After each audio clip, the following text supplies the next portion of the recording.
Hi, my name's Jade and welcome to my vlog channel, Winging It with Jade. As it's my first vlog video, I didn't really know what to write about, so I went to Twitter and I asked all my Twitter followers.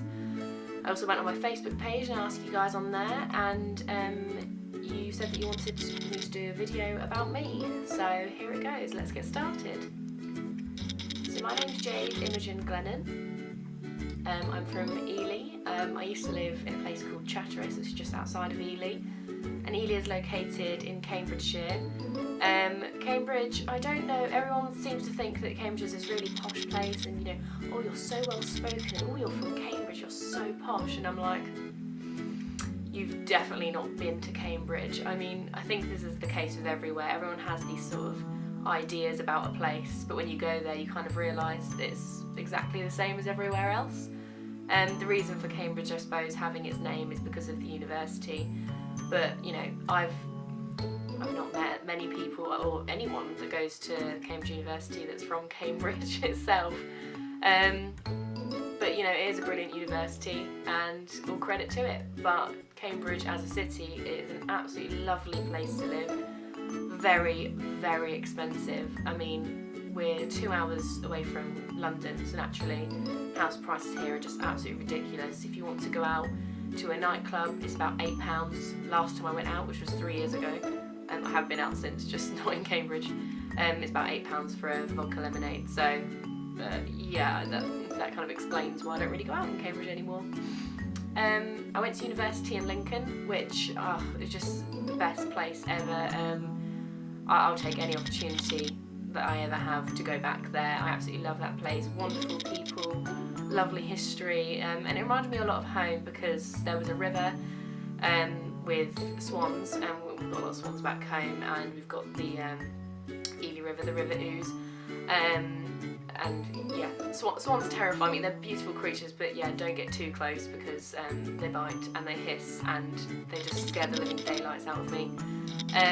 Lincoln also has a huge cathedral, and we have a cathedral here in Ely as well, so I loved going there. I didn't go there very much, to be honest, and the reason for that is because being brought up in a city with a cathedral, you kind of take it for granted, and therefore, you know, I can appreciate the absolute beauty of the cathedral, but at the same time sort of wandering around like, yeah, it's a cathedral, it's lovely, but it's a cathedral. They also have a castle in Lincoln, and that's something I wasn't used to, and I absolutely love that place. It was just gorgeous, and for any history student in Lincoln, it was just an absolute dream.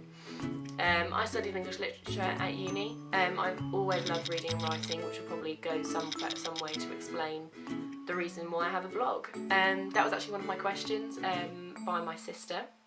A really good question, and one I want to start off with because I think it's a really nice opening question.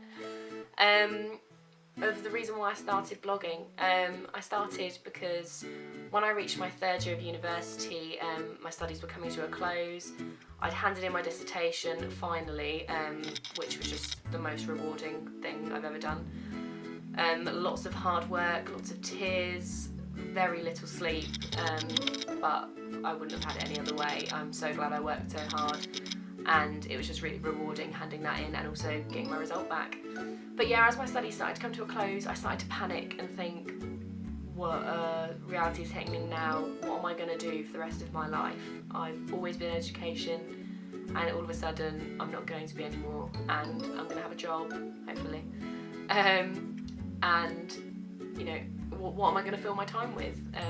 You know, I can read, obviously, but what academic sort of things can I get on with? I mean, it's hard to make yourself do academic things when you're at school alone, but when you leave school, will you really carry it on? Probably not. And blogging came to mind as a pastime because in the last few years it's really hit off with celebrities such as, you know, Zoella and Tanya Burr, and yeah, it's always, it's appealed to me in the sense that I'd love to write, but it did terrify me as well because, you know, the very slim chance that I did hit big and, you know, got really famous, nothing terrifies me more than getting famous. I don't know why that is. I've just never liked to be fully in the spotlight. I'm quite outgoing, but I don't like to be the centre of attention.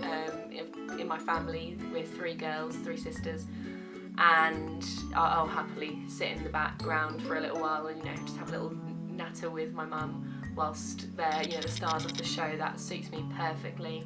And the same with my friends as well. I love to support them and have a giggle with them, but I don't like to be the centre of the spotlight. So it's quite funny that I'm starting a vlog now, really. I'm really putting myself out there, but that is one of the reasons that I wanted to make this vlog channel, and sort of push myself out of my comfort zone and get me doing something that I wouldn't normally see myself doing naturally. So we'll see where it goes. So I started my blog in the beginning of 2016. So it's coming up to almost being a year, which is absolute madness. And when I look back to my very first few posts, it does make me smile because I've just come in such a long way already. My writing style has definitely improved. I've always been a very formal writer. You know, if I ever write you an email, you'll probably think I hate you because it's in a really formal tone. I've just always written like that. Being an academic, I suppose that comes naturally. So my writing style's definitely improved because I've learned to have a bit of a more informal tone, and you know, crack a few jokes in a post, which is something that I felt a bit uncomfortable doing at first. But you know, I really love vlogging, and it's something I really look forward to when I come home from a hard day's work. I sort of come home and be like, oh, I get to take my pictures now, or get to plan some content. It's just definitely one of my most passionate hobbies that I have, and I'm so glad I started doing it. I really don't know how my life would be without it. In terms of my blog name, Wing It With Jade, I can't really give you a reason as to where that name came about. You know, I wanted my name to be in my blog name so that I'd have some form of an identity there. And I wanted it to have a little quirky phrase around it. I didn't just want it to be Jade Glennon because that name really doesn't roll off the tongue like Tanya Bear does, unfortunately. And unlike, you know, I can't put any like pretty things around just my first name to make it sound lovely. Unfortunately, Jade is just, you know, the 1 syllable, and Jadey, Jade Cakes, what I used to get called when I was younger, doesn't really sound like a professional vlog name. So Wing It With Jade, the idea kind of came about because since I think I was about 15 when I first started wearing winged eyeliner, and it's been a good love affair. And unlike today, I've not been true to myself today because I'm not wearing it, but I do almost every single day I wear my winged eyeliner. It's definitely, you know, my protection, and I feel a bit naked leaving the house without it. Since my makeup skills have improved, I do wear a lot of eyeshadow now, like you can see, and I can leave the house without my winged eyeliner, but it's definitely something very close to my heart, and so that's why I chose Wing It With Jade. So I'm 22 years old. I currently live at home with my family. My family consists of, I've got myself, my 2 sisters, Amber and Amethyst, my mum, Kathy, and my stepdad, Anthony. We're a very close-knit family. We all love each other tremendously. When we fight, we really fight. I mean, 3 girls under one roof. I'm 22, my sister's 17, and my other sister's 8 years old. So with such a big age gap, especially between myself and Amber and Amethyst, I do find myself mothering Amethyst quite a lot. I'm very guilty of that, and so is Amber. But it's only out of love. And Amethyst definitely sees me as, you know, her second mummy. When she was much smaller, she used to call me mum all the time, and I loved that. You know, my sisters mean the absolute world to me, and as does the rest of my family. So the first question that was asked to me was by Tracy, my ex-co-worker, and she asked me how my new job was doing. I'm really glad that she asked me that. I really wanted to talk about my new job. I've been there for 2 weeks now, so I'm kind of like gushing at the moment, just excitement, nerves as well, but also starting to feel settled and like I have an identity there, which is just an amazing feeling. So my previous jobs, I'll talk about them first. When I was 16, my first job, I started working at Tesco's on checkouts. I worked there for 5 years, just over I think, until 21. I'm trying to work it out in my head, yeah, that's 5 years. And it was very rewarding. I think the best thing about me working at Tesco's was just how much it brought me out of my shell. So when I went to secondary school, unfortunately all my primary school friends, they went to a different school to me, and I literally knew absolutely no one at secondary school when I first started, and I found that a lot of people knew each other from primary school already. As I've said before, I am outgoing, but I don't like to be centre of the spotlight. I'm never the sort of person to introduce myself, and that is something that really annoys me about myself. That I can't just walk up to someone and be like, "Hi, my name's Jade, how are you?" And I'm really envious of people who have the confidence to do that. So I found myself, I just became really quiet when I went to secondary school. I felt like an outsider, and I really struggled, but I did make some friends, and you know, I came out of my shell and everything else, but I still struggled talking to strangers and meeting new people for the first time. I've always been the sort of person that, you know, if I went to a party, I'll just sort of, if someone introduces themselves to me, then, you know, we'll become best friends like that, but I won't walk up to someone and say hello. So the biggest challenge I found beginning work at Tesco's was sitting on a checkout, and, you know, the amount of people that you have to speak to. I mean, you can not speak to them, but you weren't very good at your job. And so I really struggled with that, but at the same time I got so much better, and now if someone walked past me in the street and said hello, I'd have absolutely no qualms in saying hello and having a conversation. You know, I'm happy to stop and ask people for the time. It sounds like a really silly thing to say, but before that would have been such a big problem for me. So that was one of the most important things I learned at Tesco. And just for customer service, customer service, yeah, that's something I really don't miss in my current job. There's nothing wrong with being polite to people, but you do get your nightmare customers that you hear about, and I promise you they are very real. And the difficult thing about customer service is, I mean, in my job I was told the customer isn't always right and your managers will support you, and I found that to be the case. But it was still difficult to sometimes be even verbally abused by people and to have to sit there and just take it because that's your job. And you can't say anything. Like, there's been times where I've really disagreed with what people have been saying. You know, they've been treating their children at my checkout in a certain way, and I've said something and I've gotten in trouble for it because that's not my place to judge, because I'm there to serve them, I'm not there to pass judgment on them. And I really, really struggled with that, and I'm just glad I don't have to do that anymore. Yeah, I'm very grateful. But, you know, those 5 years, they were very rewarding, and I'm glad I did it. It supported me through my education, and I'm very thankful for that. The second job that I had that actually at the same time at Tesco's, then as I did at Tesco's. I started that job at 18. It was in my gap year before university. I had a gap year because I just didn't feel ready to leave home yet. My sister was about 4 years old, and I wasn't ready to leave the nest. So I took a year out, and decided to sort of take that year to build up my finances. That didn't happen at all. All the money I made I spent very quickly. And I also chose to think about my education and my future. That I did do because that was the year that I decided I did want to go to university and I wanted to study English, so that was a very important year for me. In that year, I needed to get another job in order to save money, even though I didn't. And I got a job in pensions administration with my mum. Now, my mum didn't get me the job, she just informed me the job was there, but I went for an interview like everyone else, so I don't want anyone assuming that, you know, my mum got me a job. She didn't, she merely informed me that a job was going. That job was really rewarding. I mean, when I say to people, you know, what do you do? And I used to say, oh, you know, pensions administration, they'd sort of, you just see the shutters go down, and they'd be like, oh, right. But I did find it really interesting, and as me as a person, I've always been the sort of person to throw myself into whatever I do, regardless of whether it's the most interesting thing in the world. And the more I learned about pensions, the more I did find it really interesting.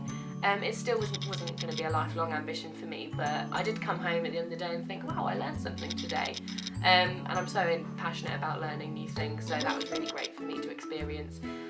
I met a lot of new people, had some really great office experience, and I can't even put it to you enough. If you intend to work in an office in the future, then get some office experience. Doesn't matter in what field, just make sure you get into an office, because I can't describe what it's like. That's not a negative or a positive comment. It's a completely different world, and you'll have to experience it.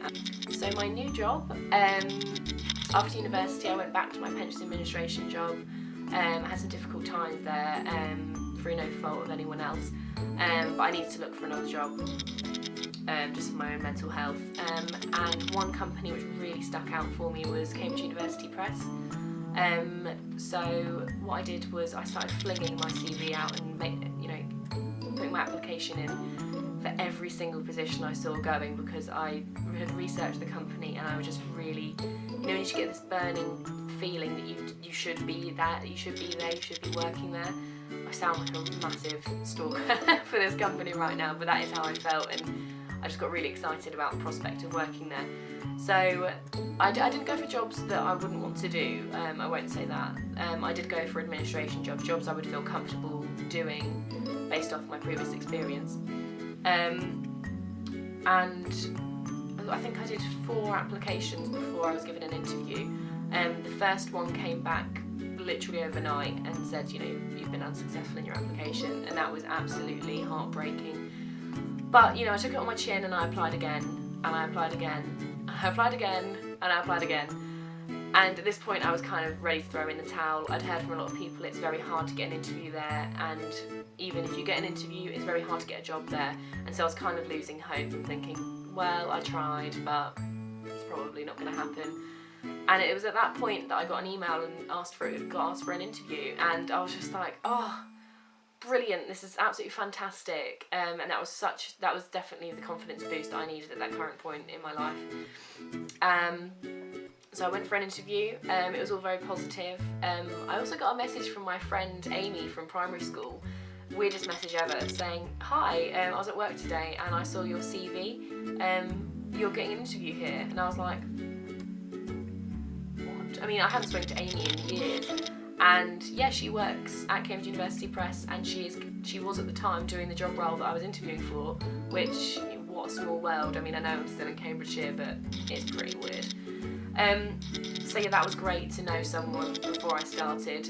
Me and Amy spoke a lot, and we met up and we spoke about the job, and I was getting even more excited. And I don't know what I would have done if I hadn't got that job, because at this point I was just so ready to start working there. So thankfully I did get the job, and yeah, I was over the moon, absolutely ecstatic. All my friends and family, my partner, all really happy for me, my co-workers as well.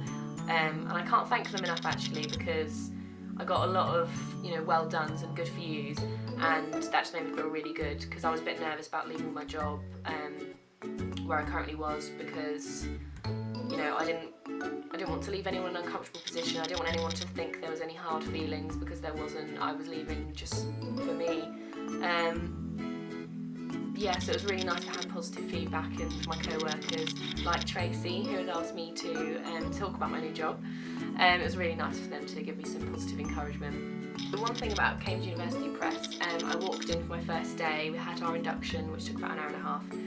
And when I walked through the doors to my department, which is the English language teaching department, I can't even explain to you how massive this company is. And it was almost like, paralysing fear, just, oh my god, I am part of something absolutely massive. But also it was really exciting, because I've never worked for it. I mean, I've worked for Tesco's obviously, but my other office was quite small. And I just felt like, such a small fish in a big pond, but it was a nice feeling as well, but really daunting. So, we got shown around the whole building, which literally took like half the day. I met so many people, so many names, and I'm really sorry if any of you are watching this, because I will forget your names, and you'll keep having to remind me, and it'll get really annoying. So in my small team, there's about 4 of us, so the job role that I have is publishing and operations assistant.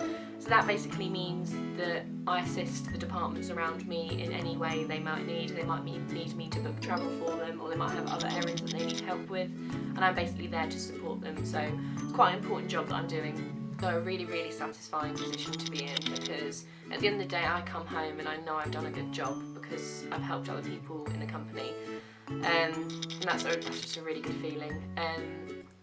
My boss is absolutely lovely, one of the nicest people I've ever met. She's made me feel so welcome, and so has the rest of the company. I mean, on my first day, when we were waiting to go into our induction, it was just such an amazing sign. Me and the other girl that was starting with me, Mel, we did notice that when we were sat there waiting for our induction, everyone that walked past us in the reception said, "Good morning," and they smiled at us, and we thought, this sounds really silly, but what a lovely reception, for a company, people are coming into work first thing on a Monday. You'd expect them to be absolutely miserable and for them to not even look up. But they were looking at these people that were waiting for their induction, smiling at them and welcoming them. And that to me was just such a good sign about how people really felt about working for this company.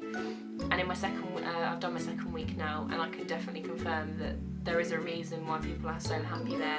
There is a lot of job satisfaction to be had there from what I've noticed. I mean, I am in my second week, but from what I've seen so far, I'm going to definitely have a good future here. And yeah, I'm really excited to see what the future might hold for me. I've learnt so much already in my first 2 weeks. I'm seeing all my skills that I learnt at university and before that. They're really getting put to the test now. And I just feel like there's a part of my brain that is being put to action now. And I'm actually using it, which is so satisfying, because one of the things that scared me at university was, and it always has scared me, is getting a job that I hate just to pay the bills. You know, a 9-to-5 job that I can't wait to clock out of, and then it's, you know, TGI Friday. I mean, we all say it regardless of whether we love our job, but I've never wanted to be the sort of person to live for the weekend, because, you know, the week is such a massive chunk of your life, and nothing scares me more than the idea of not liking what I do for a living. So, it's looking really promising for the future, because of the lovely people I've met. At lunchtime, we go for lunch at 12 o'clock. There's a huge canteen upstairs. I spent a lot of money my first week by not making packed lunches, which is something that I've always done. But I decided not taking a packed lunch for the first week and just see what happened. The canteen's mostly subsidised, but I think the canteen will be a treat for me, and I'll keep doing my meal prep just because that's just how I like to do it. I like to know what's in my food, and I'm a creature of habit. I like to eat the same thing every day. So I'll be taking in my soups and, you know, my couscous and my chicken every day from now on. Now I know where the microwave is, and I can walk there on my own without getting lost. That's what I'll be doing from now on. The canteen at lunchtime, we'll take our lunch up there, and there's a group of about 6 or 7 of us, I think it is, and we all sit there and we talk about our day, we talk about the weekend, we talk about our lives, and it's really lovely because in other jobs I've had, you go for your lunch, you spend time on your own, on your phone, you have a walk around town, you do some shopping, and then you come back and sit with your co-workers. I've not really had it before where you've, out of your own choice, gone and sat with your co-workers at lunch every day, and that's really lovely. And I mean, there's no pressure if you do want to sit at your desk and watch YouTube videos or, you know, do whatever on your lunch break. That's absolutely fine as well. But the fact that I look forward to lunch and for spending time with my co-workers talking about our personal lives, I'm really enjoying that, and getting to know people on a personal level who I work with is brilliant. Yeah, I hope that's answered your questions, Tracy. My next question was from Dan, that's my partner. He asked me what my favourite memory in Lincoln was. Now, he was sat with me when he wrote that on my Facebook, and he had this look in his eye, like sort of devilish look that he gets, and I just thought, oh, that is such a tricky question, and he knows that, that's why he asked it. And it sounds like an obvious one, but I've got to say it, my favourite memory in Lincoln has got to be my graduation.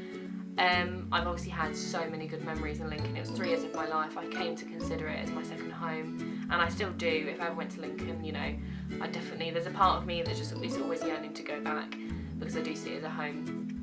But my graduation day stands out to me as the best day I ever had in Lincoln, the best memory, because of just all the feelings that I went through. There was, you know, a lot of anxiety before graduation, a lot of unanswered questions about what the day was going to be like. And I had it in my mind as well that I was going to fall over on graduation, that, you know, when I went to pick up my certificate, I would definitely fall over, or, you know, just make an absolute tit out of myself on the stage. Thank God that didn't happen, but yeah, there was a lot of concern about that. Just a lot of nerves about seeing people on the day, and yeah, again, that spotlight thing. Just standing up on my own on the stage really scared me. But it was an absolutely brilliant day. I can't floor it at all. We somehow didn't hit any traffic on the way there, which was an absolute godsend. We got there early, got loads of pictures, got in my gown, and there was absolutely no things I can think of, you know, big disasters that happened on the day. So we had the graduation. The ceremony was absolutely beautiful. My dissertation tutor was on the stage, as was my favourite teacher that I had at university, so I was really happy to see those two on the stage.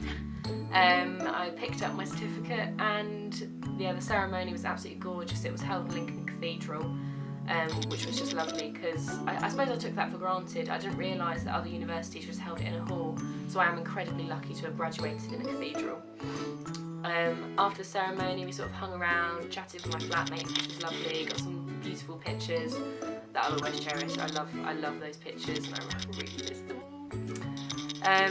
But yeah, we hung around, had a chat, and then I went with my family and Dan to Zizi's, which is one of my favourite restaurants. Absolutely love it. Their calamari, and they do a really nice lamb spaghetti, which I had both of those, and some prosecco. And yeah, it was a really lovely day, full of friends and family, reminiscing. I suppose the one main thing I can think about when I think about my graduation was this overwhelming feeling of pride. The whole time at university, I never really thought about the actual graduation itself. You know, I spoke about it and said, oh, we can't wait till graduation, it will be over, blah blah blah. But I never really thought about what graduation signifies, and to me it signified the end of my academic life.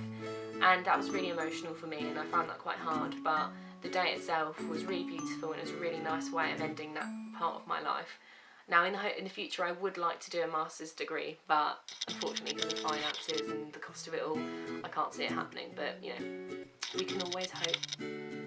Another really lovely part of the day as well was I got the chance to speak to my favourite teacher, which was really lovely, and also my dissertation tutor, and his name is Scott, and he is absolutely brilliant.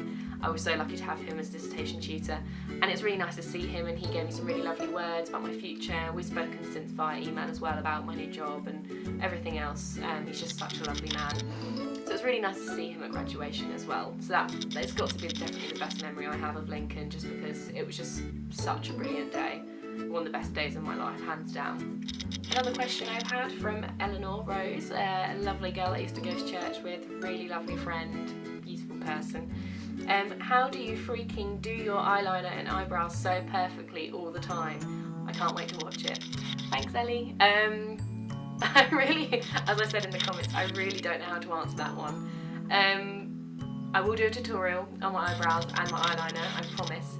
But I suppose just practice, and I know for anyone that hears me say that will just think, oh god, yeah, because I used to Google eyebrows and eyeliner all the time. It's something that everyone struggles with because it's such a precise art, and you can never get it perfectly, and one day it'll look lovely and the next day it'll look really rubbish, and also one eye will look brilliant and the other eye is rubbish.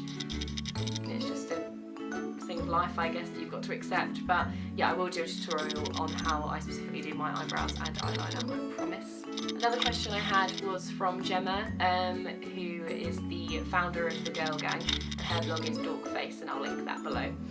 Her question was, I want to know 5 things you'd take with you on a desert island. Mwahahaha. Well, thanks a lot, Gemma, you obviously knew. That is a really hard one, and it is. Because the reason that's a hard one is because I'm just always trying to be practical, and so in my mind I'm thinking, oh, I need to think practically, you know, I'd want some water, blah blah blah, but I'm going to try not to be practical. I'm going to try and be fun and just think about the 5 things that I could live without. So the first one that I decided was, the first thing I'd take on a desert island with me would be Dan. Now this sounds like the clingiest thing everyone's ever said, but if you think about it, if you've ever seen my boyfriend, he's 6'5", and he's a gym goer, so he's quite big. So he would be my sort of food sourcer, and he would also be my protector in a desert island where I do not know what's out there. So that's his responsible role on a desert island. He will have to collect my food, hopefully bring some back to me, and not eat it all himself, which would not surprise me at all. And he's got to protect me from any creepy crawlies which might be out there, or, you know, anything else which might harm me. So I think that's quite practical, actually. It's a survival one. It's not me being clingy. Definitely not. Another thing that I'd have to take with me would be my phone. Now, the practical side of me is screaming at me because, you know, you won't get any signal and you won't have any charge, but let's ignore that. Let's ignore that for a moment. The reason I choose my phone is because I just can't live without it, and that I hate that I can't live without it. But yeah, I just feel, you know, that horrible feeling if you've ever left your phone at home and you're like, oh, and you feel naked without it. And I'll be on a desert island, I'll be struggling enough. I don't want that feeling of nakedness as well. The third thing I take with me on a desert island is my bullet journal. And that is another thing that I can't live without. It has my whole life in there. If anyone ever stole my bullet journal I'd probably have to go to prison for murdering them, because yeah, I just can't live without that thing, and if I lost it I'd be absolutely mortified. So the bullet journal would have to come with me, and I'd have to, you know, do meal plans and what I could eat on the desert. Yeah, actually I could make a few new pages if I went to the desert island with my bullet journal. Maybe I'll have to do that. Yeah, so I definitely have to take that with me. I could, you know, map out my water intake, if any. The fourth thing I'd have to take with me on a desert island would be my Kurt Geiger handbag, which is what Dan got me for Christmas this year. I'm absolutely obsessed with this handbag.